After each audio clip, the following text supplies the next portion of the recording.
días. Mi nombre es Frank Villegas, de la Oficina de Medición de la Calidad de los Aprendizajes del Ministerio de Educación, y hoy vamos a repasar los resultados de la ESE 2016, tomando particular consideración en los resultados de la JEC. Comentaba previamente que algo necesario de hacer antes de pasar a los resultados es hablar sobre el modelo de evaluación de lectura que utiliza la UMC para el diseño de las pruebas.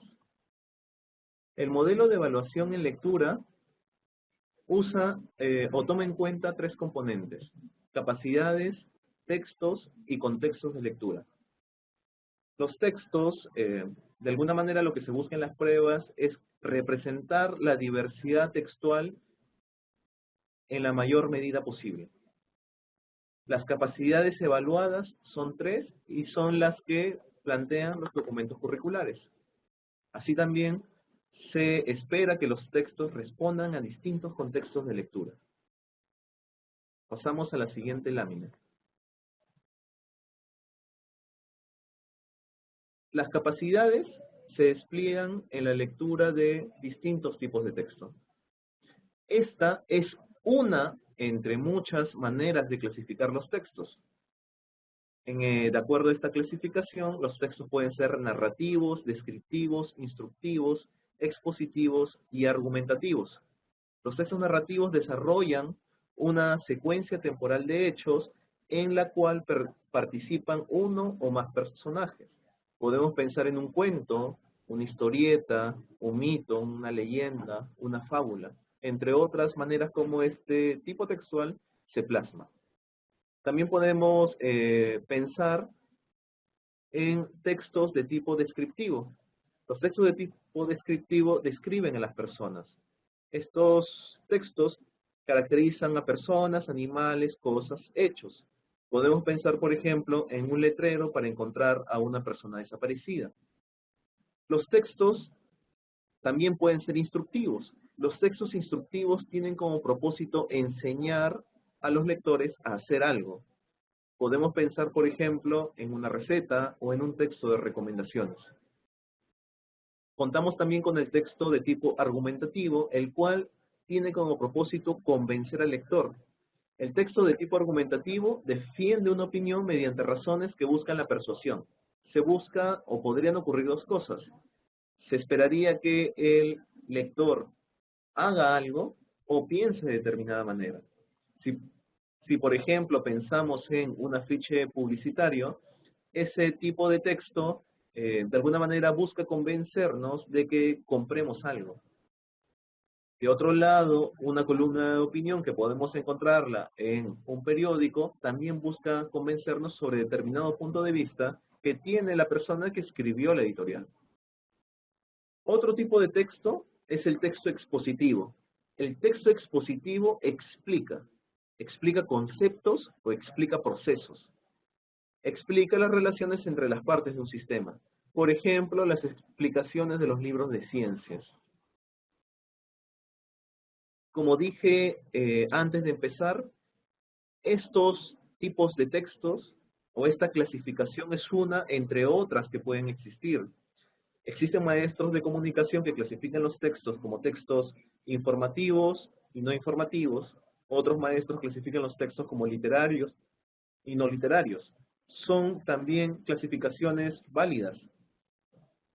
El tema es que lo que se debe buscar es clasificaciones que se complementen entre sí y que nos ayuden a nosotros como maestros a brindar la mayor diversidad posible en las aulas de clase. Por ejemplo, si estamos reflexionando sobre los resultados de nuestras escuelas respecto de la ESE, una pregunta válida a realizar sería, ¿todos los tipos de textos son trabajados en las clases de comunicación a lo largo de todo el año? ¿Se brinda el mismo énfasis a todos los tipos textuales? ¿O es que existe algún tipo textual que se le brinde mayor importancia en comparación de los otros? Consideramos desde el Ministerio de Educación que esa es una pregunta que los maestros deberían plantearse como parte de las reflexiones que de alguna manera propician la evaluación censal de estudiantes. Pasemos a la siguiente lámina. Los textos tienen un contexto de lectura y algunos podrían usarse en más de un contexto según el propósito del lector. Algunos textos son de uso más público, algunos otros son de uso más educativo y otros con finalidad recreativa. Por ejemplo, si una pareja de esposos está caminando por la calle y usa un mapa para poder ubicarse, ese sería un ejemplo de uso público de un texto. Si los estudiantes, de otro lado, usan, por ejemplo, un texto para poder aprender, como ocurre en la fotografía que pueden visualizar en la lámina, ese sería un caso de un contexto de lectura de uso educativo. Así también, las personas podemos usar los textos con una finalidad recreativa, por el placer de leerlos.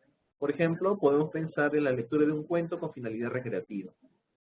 Seguramente ustedes estarán pensando que los textos no se pueden clasificar de manera rígida en público, educativo y recreativo, porque algunas veces los textos pueden ser públicos y también funcionar con finalidad educativa, o pueden ser recreativos y también usados con un propósito educativo. Es cierto.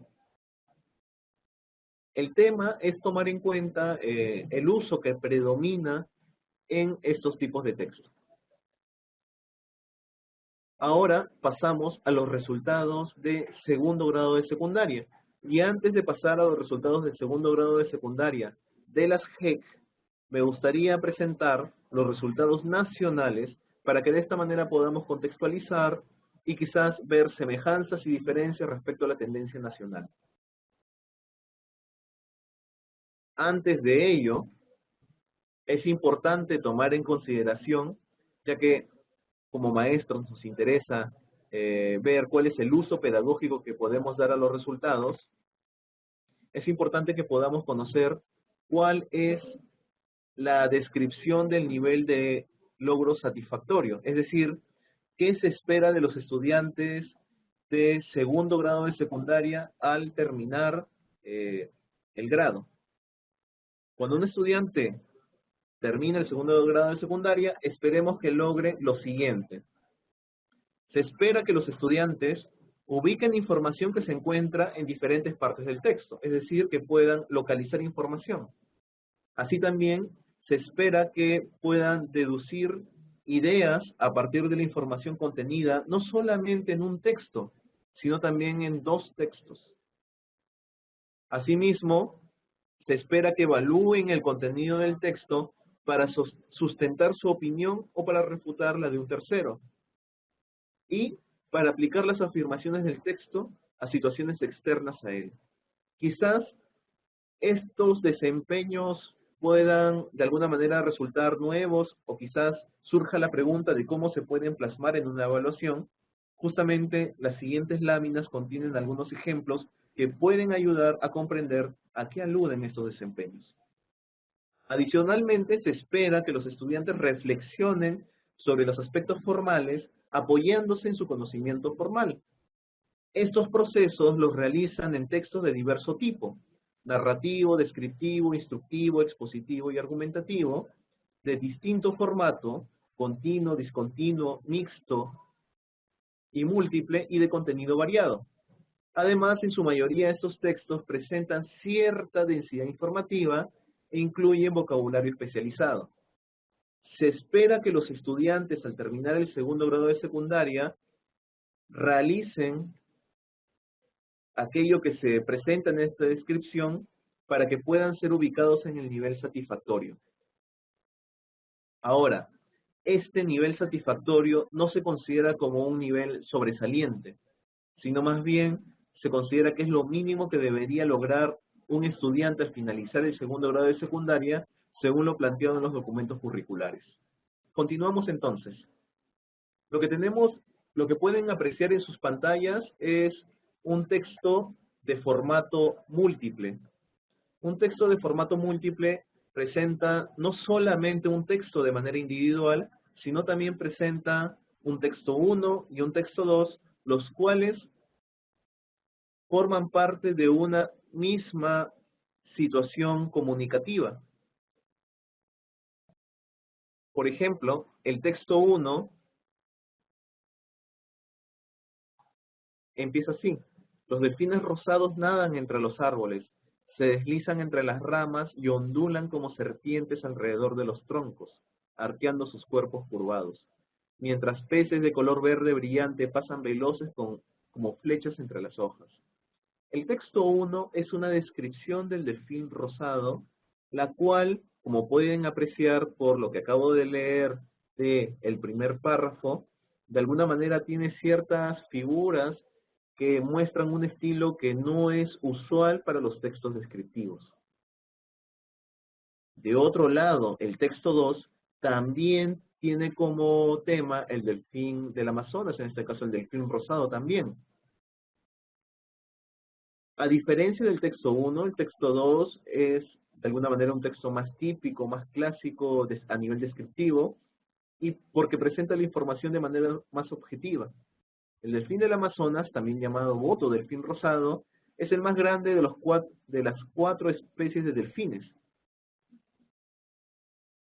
Y así el texto continúa y presenta una descripción objetiva del delfín rosado. Adicionalmente presenta una tabla con características adicionales. De alguna manera, esta situación comunicativa plantea un texto 1 que es descriptivo y un texto 2 que también es descriptivo. Ambos textos tienen el mismo tema, pero lo abordan de distinta manera. En eso consiste la riqueza de los textos múltiples, que los estudiantes, no solamente en las evaluaciones, sino también en el aula de clases, puedan establecer semejanzas, diferencias, establecer comparaciones, inferencias, a partir no solo de un texto, sino también a partir de la relación que puedan establecer entre los textos. Veamos una pregunta que se planteó en la evaluación del año pasado a los estudiantes de segundo grado de secundaria. La pregunta se encuentra en la parte inferior. En un momento va a aparecer en sus pantallas.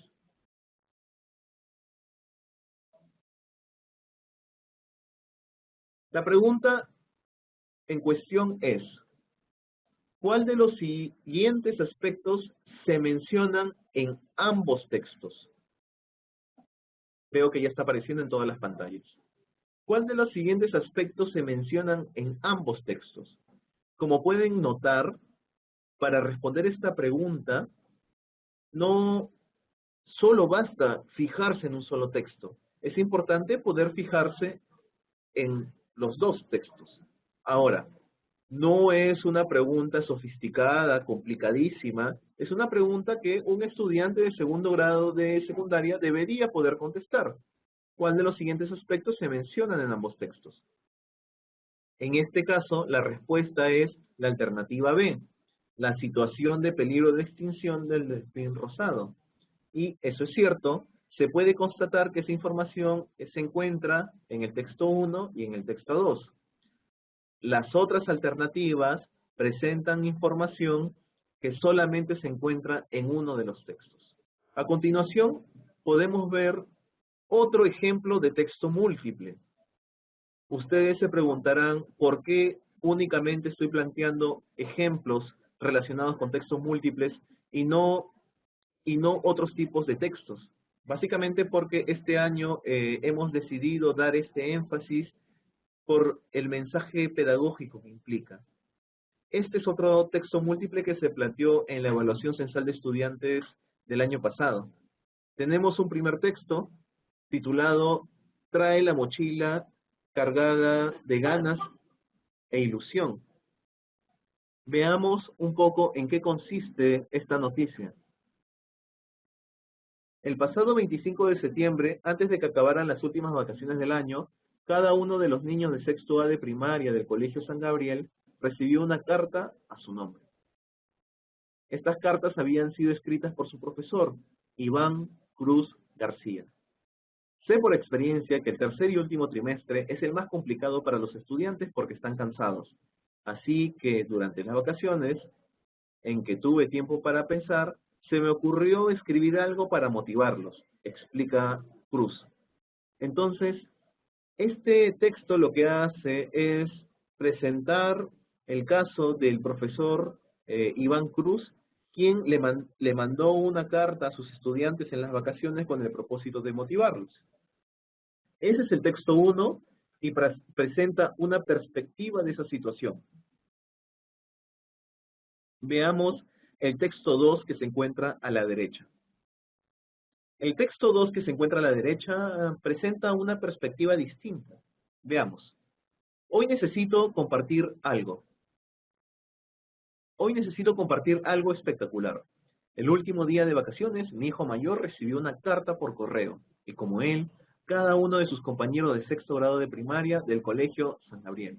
Podemos notar que en este caso es la perspectiva de un padre de familia cuyo hijo recibió una de estas cartas enviadas por el profesor Iván Cruz. Luego, al terminar ese párrafo, dice la última oración. La carta que aparece a continuación es la que Iván envió a mi hijo. Es decir, además de presentarse la perspectiva de la noticia y la perspectiva del padre de familia, podemos leer cuál fue también la carta que envió el profesor Iván Cruz, y es la que se encuentra en el recuadro del texto de la derecha. Querido Marcelo, y continúa la carta. Se presenta una situación no muy complicada, es una situación que de alguna manera refiere al contexto escolar, la relación entre un profesor y sus estudiantes, y que de alguna manera también implica a un padre de familia. Este contexto no es muy lejano del estudiante. De alguna manera, sí, el desafío se encontraría en que los estudiantes puedan relacionar la información de los textos que se están planteando en esta situación. Veamos algún ejemplo de el tipo de preguntas que se pueden plantear. Como les comenté previamente, se espera que los estudiantes, como uno de los desempeños del nivel satisfactorio en segundo grado de secundaria, se espera que los estudiantes utilicen información del texto con el propósito de extrapolarlo, llevarlo a una situación que puede ser parte de la vida cotidiana. Y de alguna manera eso es lo que esperaría un profesor del área de comunicación. Un profesor del área de comunicación no solamente espera que los estudiantes comprendan el texto que están leyendo de distintas maneras y a distintos niveles, sino también espera que los estudiantes puedan utilizar esa información en su propia vida cotidiana. Entonces, este tipo de pregunta, estas preguntas de aplicación de información, buscan que los estudiantes pongan en práctica este desempeño. Veamos. ¿Cuál de las siguientes respuestas a la carta crees que refleja mejor lo que quería conseguir el profesor Iván? En los textos se menciona que el profesor Iván tiene un propósito determinado. El profesor Iván tiene una meta al hacer todo lo que hizo. Entonces lo que se está preguntando es, se están planteando 4 alternativas que consisten en posibles respuestas que dieron distintos alumnos al profesor Iván en relación con su carta. Lo que se espera es que el estudiante responda cuál cree que es la carta que refleja mejor lo que quería conseguir el profesor Iván. Es decir, el estudiante que responde a esta pregunta debe tener en claro qué cosa es lo que espera el profesor Iván. Y luego debe evaluar las 4 pequeñas cartitas y determinar cuál de ellas responde mejor a ese propósito. En este caso, la respuesta correcta es la alternativa D. Querido profesor Iván, su carta me ha ayudado muchísimo. Gracias a ella, ahora puedo trabajar mejor con mis compañeros. Un abrazo, Bernardo. De hecho, cuando revisen los textos podrán notar que existen más de una marca en el texto en el que se menciona que el profesor Iván busca que sus estudiantes trabajen mejor colaborativamente. Luego de haber visto algunas maneras cómo se puede plasmar el nivel satisfactorio, lo que vamos a ver rápidamente es cuáles son los resultados nacionales. Enfoquémonos únicamente en segundo grado de secundaria. En segundo grado de secundaria, en la S 2016, solamente el 14.3% de estudiantes a nivel nacional logró el desempeño o logró lo que estaba descrito para el nivel satisfactorio. ¿Recuerdan lo que mencioné en las láminas, en la lámina anterior, la descripción general? Bueno, solamente el 14.3% de los estudiantes logra realizar, por las respuestas que dio en la prueba, esa descripción. El 27.5% se encuentra en nivel en proceso, el 37.7% en inicio y el 20.5%, cerca de la quinta parte de los estudiantes a nivel nacional, se encuentran en un nivel de previo al inicio.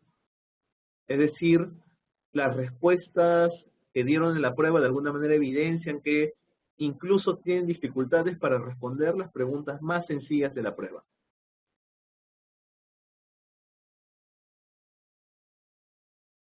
Enfoquémonos en esta nueva lámina,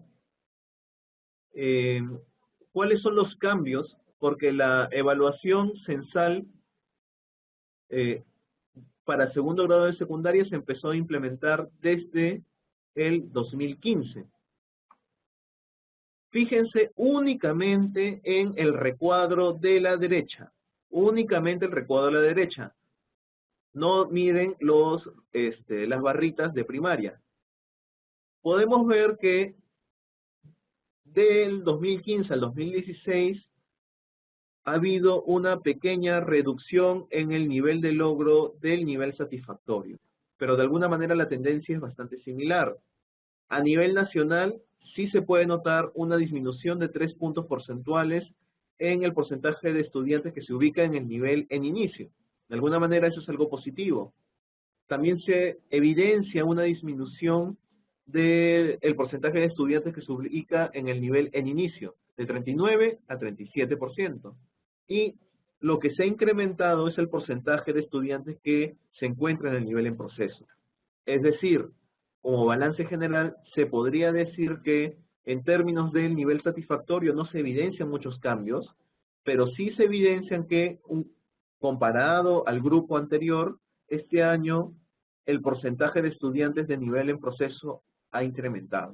Esto podría de alguna manera entenderse como que los esfuerzos desplegados a nivel nacional han contribuido a que los estudiantes que antes estaban en el nivel en inicio y en proceso, en inicio y previo al inicio, pasen al nivel en proceso. Sin embargo, esto no ha generado que puedan llegar al nivel satisfactorio. Ahora sí, luego de este preámbulo, vamos a revisar los resultados en las GEC. El 2015, las GEC iniciaron con 1000 escuelas. El 2016 se incrementó el número de escuelas GEC en 600, es decir, hay 1600 escuelas GEC. Estos son los resultados de las escuelas GEC 2016. Nos damos cuenta que el 11.3% de estudiantes logró el nivel satisfactorio, el 24.7% el nivel en proceso, el 41.3% el nivel en inicio y el 22.6% el nivel previo al inicio. Nos damos cuenta, si comparamos estos resultados con los resultados nacionales, nos damos cuenta que en cuanto al nivel satisfactorio hay una pequeña diferencia de alrededor de 3 puntos. Es decir, los resultados de la escuela GEC son 3 puntos menor respecto a los resultados nacionales. En relación con los otros niveles de logro, se aprecia que en términos generales la tendencia nacional también se reproduce en los resultados de las escuelas GEC. Ahora, resulta de mucha ayuda no solamente fijarnos en resultados GEC a nivel general. Es importante ver cómo es que los subgrupos que se pueden encontrar en este tipo de escuelas, sería importante ver cuáles son sus resultados. Veamos. Estos resultados toman en cuenta de alguna manera, el sexo de los estudiantes y el área de las escuelas. En la S 2016, nuevamente estamos en los resultados de la GEC, las 1600 GEC. Nos damos cuenta que las mujeres, en comparación con los hombres, tienen mejores resultados en el nivel satisfactorio. Y esta diferencia es alrededor de 3.4 puntos porcentuales. Es decir, un mayor número de mujeres llega al nivel satisfactorio en segundo grado de secundaria. Ahora, esta diferencia de alguna manera también reproduce lo que ocurre a nivel nacional y lo que ocurre también en otros grados. Y si vamos a las otras dos barritas que se encuentran a la derecha, podemos darnos cuenta que existe una diferencia notoria y marcada entre los resultados de los estudiantes que forman parte de una GEC que se ubica en área urbana y los resultados de una GEC que se ubica en área rural. Tomemos en cuenta que se están considerando 182 GEC rurales. Veamos, los resultados de las GEC urbanas indican que el 12% de los estudiantes se ubica en el nivel satisfactorio, mientras que solo el 2.9% de los estudiantes se encuentran en nivel satisfactorio en las GEC rurales. Esta diferencia notamos que es de 9 puntos porcentuales, lo cual pone en evidencia una brecha de los resultados de las escuelas urbanas y rurales. Así también nos damos cuenta que existe una diferencia notoria en los resultados de las GEC urbanas y rurales, tomando en consideración el nivel previo al inicio. Prácticamente el porcentaje de estudiantes que se ubican en el nivel previo al inicio en GEC rurales es el doble respecto de las GEC urbanas.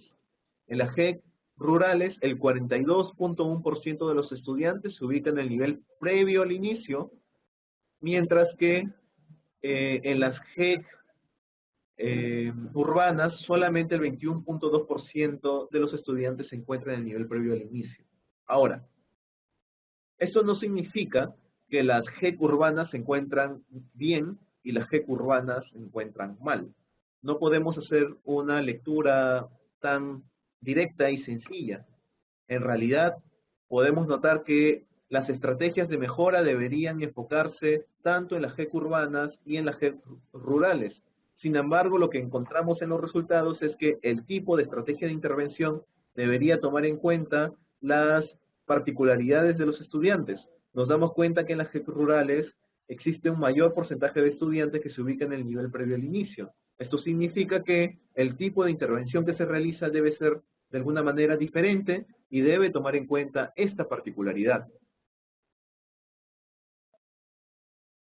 Ahora, imagino que también surge la pregunta de qué manera se diferencian los resultados de la GEC en el 2015 versus los resultados de las GEC el 2016. En este caso, las barras que en este momento pueden apreciar en sus están apareciendo en este momento, si todavía no aparecen, ya van a aparecer. Lo que van a apreciar o están apreciando es que el 2015, el 11.4% de estudiantes se ubicó en el nivel satisfactorio, en las GEC, en 1000 GEC. Ahora, el 2016 ya no es 11.4%, sino más bien ahora es el 11.9%. De alguna manera, si comparamos el 2015 con el 2016, ha habido un ligero incremento de 0.5 puntos porcentuales. Ha habido una mejora, la cual es pequeña, pero sí ha habido una mejora respecto del año anterior. Ahora, quizás se podrán estar preguntando que quizás estamos tomando en cuenta escuelas distintas. En realidad no.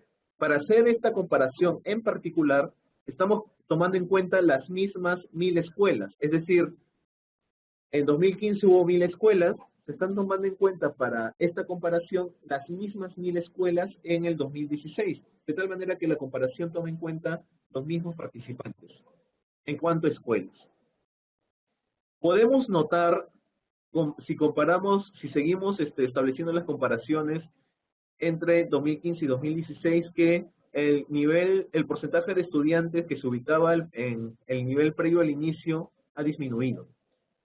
El 2015 fue 26.6 y la disminución fue a 21.7. Es decir, en términos generales, ha habido una disminución de este nivel de entre 5 y 6 puntos porcentuales.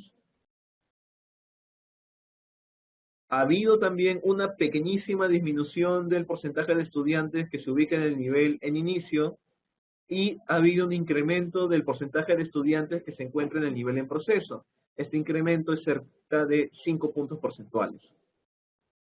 ¿Cuáles son las conclusiones a las que podemos llegar? Las mejoras en el nivel satisfactorio son pequeñas. Sin embargo, si tomamos en cuenta un sistema educativo, no solamente debemos fijarnos en el nivel satisfactorio. Las mejoras también se aprecian no solamente cuando aumenta el nivel satisfactorio, sino también se aprecian cuando disminuye el porcentaje de estudiantes que se encuentran previo al inicio, en inicio, y quizás aumente el nivel en proceso. En este caso notamos que la mejora ha ocurrido en los dos niveles inferiores, ya que ha habido una disminución del porcentaje de estudiantes que se encuentra en nivel en inicio y previo al inicio. Eso es positivo y nos damos cuenta que posiblemente esos estudiantes han pasado al nivel en proceso.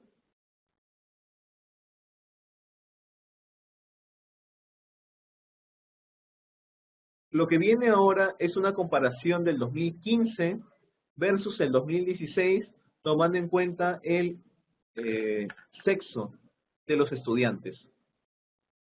Nos damos cuenta que los hombres, el 2015, de los hombres, el 10.6% de los hombres se ubicó en el nivel satisfactorio. El 2016, ese porcentaje disminuyó 0.5 puntos porcentuales, de 10.6 a 10.1. En el caso de las mujeres, ese porcentaje o esa tendencia no es la misma o no ha ocurrido en el mismo sentido. El porcentaje de estudiantes en el caso de las mujeres que se ubicaron en el nivel satisfactorio el 2015 fue de 12 puntos porcentuales. Este porcentaje al 2016 se ha incrementado en cerca de 1.7 puntos porcentuales. Esto significa que ha habido un incremento en relación con las mujeres. Si comparamos el 2015 y 2016. Nuevamente, aquí estamos tomando en cuenta las mismas escuelas, el 2015 y 2016. Las 1000 escuelas del 2015. Posiblemente se pregunten, ¿qué ocurre en las áreas? Me refiero a área urbana y área rural, en comparación el 2015 con el 2016. Nos damos cuenta que en términos generales ha habido un aumento de 0.5 puntos porcentuales en el área urbana, en el nivel satisfactorio. Se aprecia que en el área urbana ha disminuido en 4 puntos el porcentaje de estudiantes que se encontraba en el nivel previo al inicio, de 24.7 a 20.7%. Así también notamos que hay un incremento del porcentaje de estudiantes en el nivel en proceso de 20.8 a 25.9. De alguna manera vemos que en el caso de las escuelas urbanas se replica la tendencia nacional. Es una tendencia bastante similar. Las mejoras no se manifiestan en el nivel satisfactorio, sino más bien se manifiestan en los grados, en los niveles inicio y previo al inicio. Y esta mejora se manifiesta como una disminución. ¿Qué ocurre con las escuelas rurales?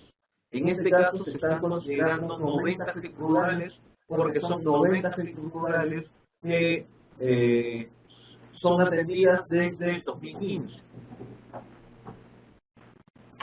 El 2015, el 2.9% de estas FEC rurales se ubicó en el nivel satisfactorio. 2.9.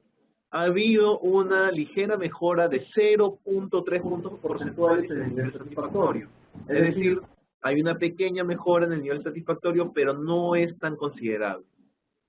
Lo que sí podemos notar que existe una diferencia realmente considerable es en el porcentaje de estudiantes que se ubican en el nivel previo al inicio. El 2015 fue 47.4 puntos porcentuales y el 2016 fue 39.8 puntos porcentuales. Esto significa que respecto del año pasado podemos encontrar más o menos aproximadamente 8 puntos porcentuales de estudiantes que ya no se encuentran en el nivel previo al inicio. Eso de alguna manera evidencia una mejora respecto del año anterior. Así también notamos un incremento del porcentaje de estudiantes que se ubican en el nivel en proceso, de 9.9 a 3.4%, un incremento de 3.5 puntos porcentuales. Nuevamente ocurre la tendencia nacional y lo que ocurre en las escuelas urbanas. La mejora se evidencia en los niveles previo al inicio y en inicio, lo cual de alguna manera resulta razonable. Si se quieren lograr mejoras, posiblemente aquellos estudiantes que puedan mejorar primero son aquellos que cuentan con mayores dificultades en lectura. Posiblemente lo que muestran los resultados es que está costando llevar a los estudiantes del nivel en proceso al nivel satisfactorio.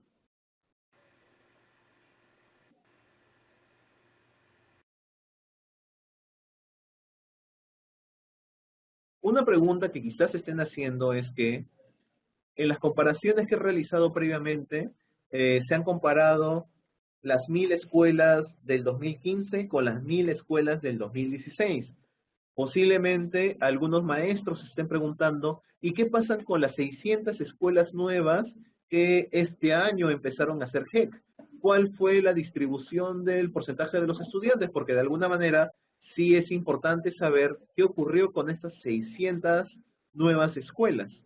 Y lo que pueden apreciar en este momento en sus pantallas es esa distribución.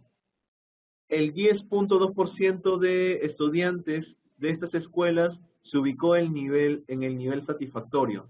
Nos damos cuenta que estos resultados son un tanto menores respecto de los resultados nacionales. Son bastante cercanos, pero un poco menores. De igual manera, podemos notar que la tendencia nacional se replica también en estas 600 nuevas escuelas. Veamos qué pasó en estas 600 nuevas escuelas si consideramos sexo y área. Nos damos cuenta que en estas 600 nuevas escuelas, las mujeres también tienen mejores resultados que los hombres. Existe una diferencia a favor de las mujeres. Y también podemos notar que existe una brecha en favor de las escuelas urbanas. De alguna manera notamos que las 600 nuevas escuelas tienen, en términos generales, resultados bastante similares y que reproducen la tendencia de las otras escuelas GEC y de los resultados nacionales. Si vamos al detalle, vamos a poder notar diferencias. Lo que estoy diciendo es una conclusión tomando en cuenta una aproximación general.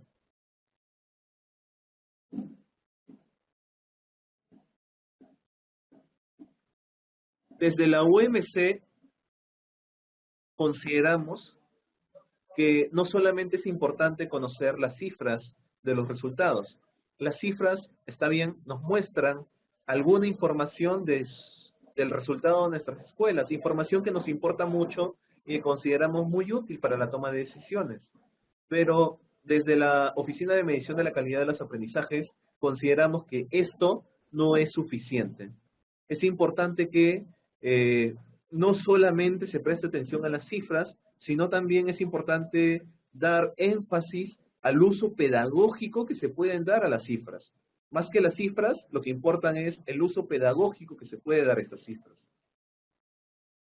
Para terminar, me gustaría recomendar, y antes de pasar a las preguntas, me gustaría recomendar el informe pedagógico de resultados que ha sido escrito exclusivamente para secundaria. Este informe se titula ¿Qué logran nuestros estudiantes en lectura?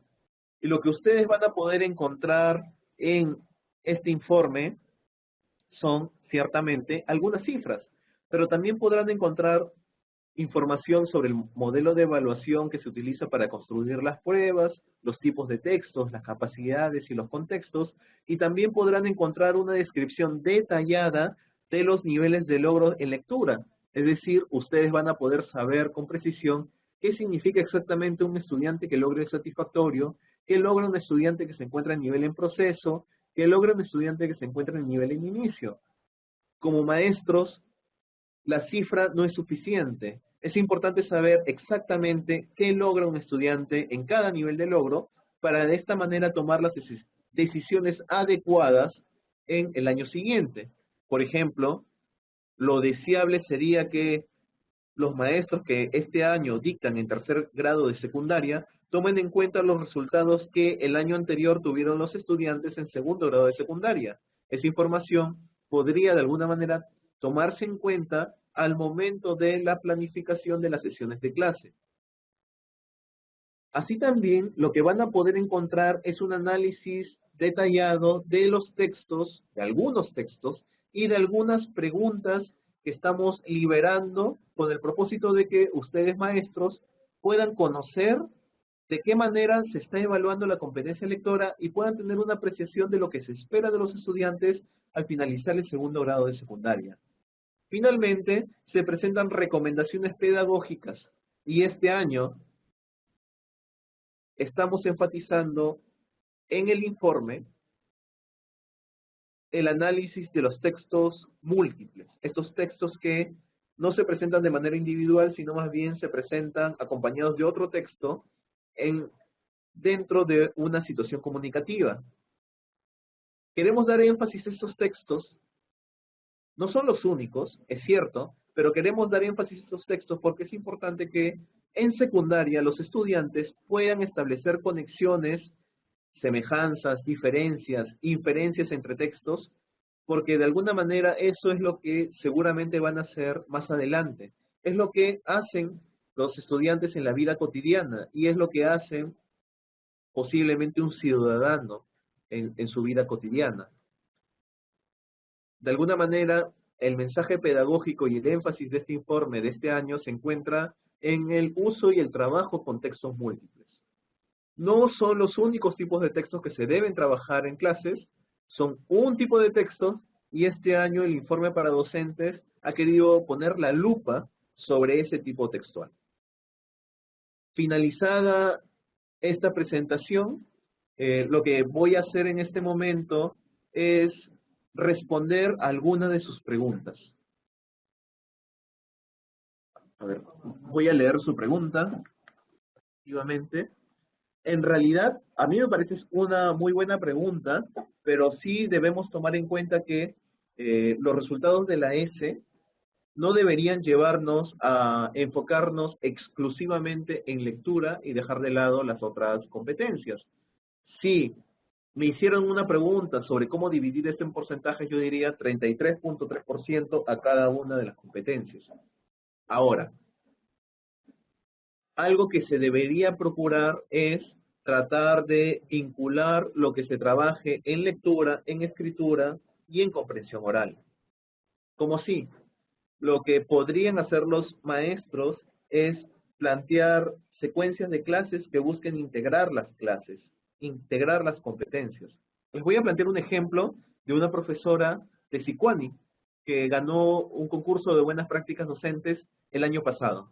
Ella se le ocurrió pedirle a sus estudiantes que escriban un texto sobre plantas medicinales.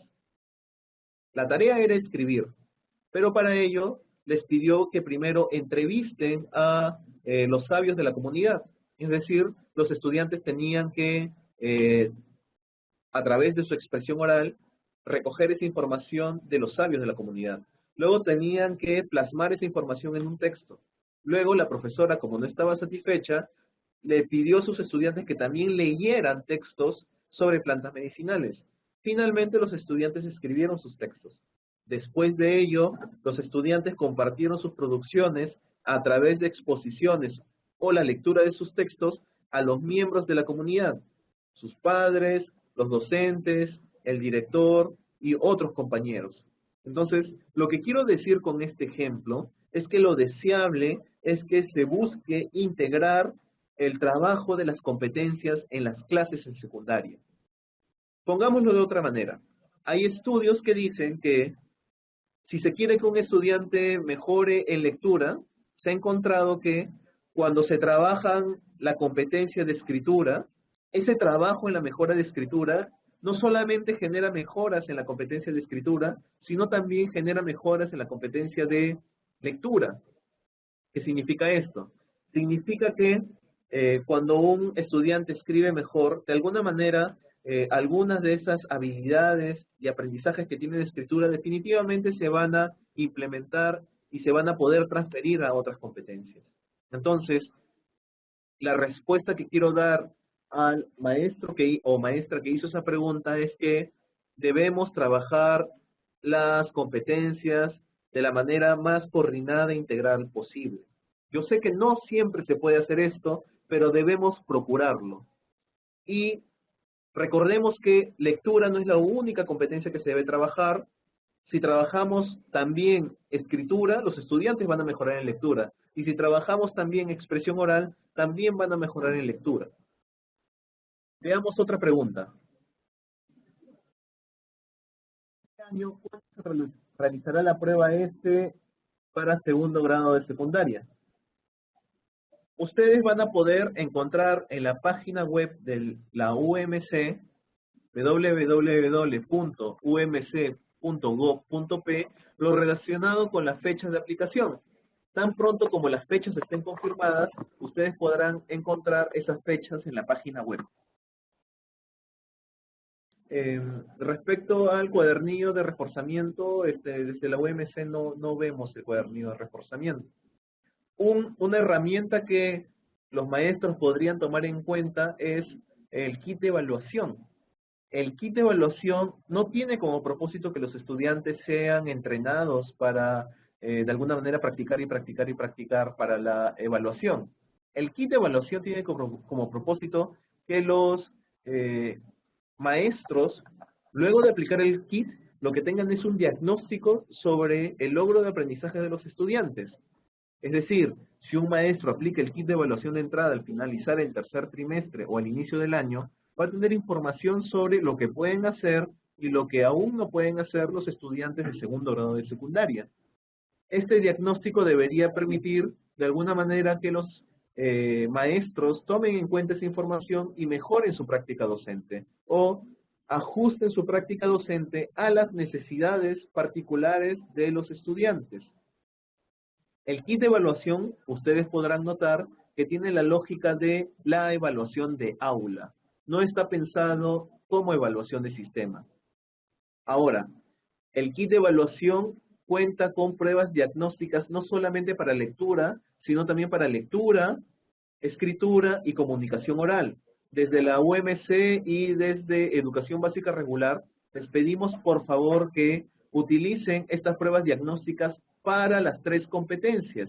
Y ustedes podrán notar, cuando apliquen estas pruebas, que se ha procurado que estas actividades evaluativas reflejen esta integración en las áreas.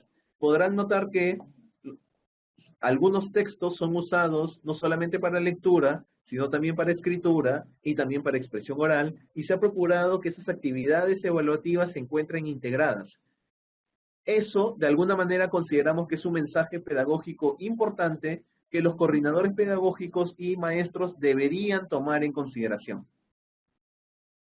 Hay una nueva pregunta, me parece que ha llegado. Hay una última pregunta. Ya no hay más preguntas. Bueno, con esto damos por finalizada la presentación de hoy y nuevamente también me gustaría reiterar que, por favor, usen los informes pedagógicos. cuentan con información que les va a ser de mucha utilidad en su práctica docente. Muchas gracias y hasta una próxima oportunidad.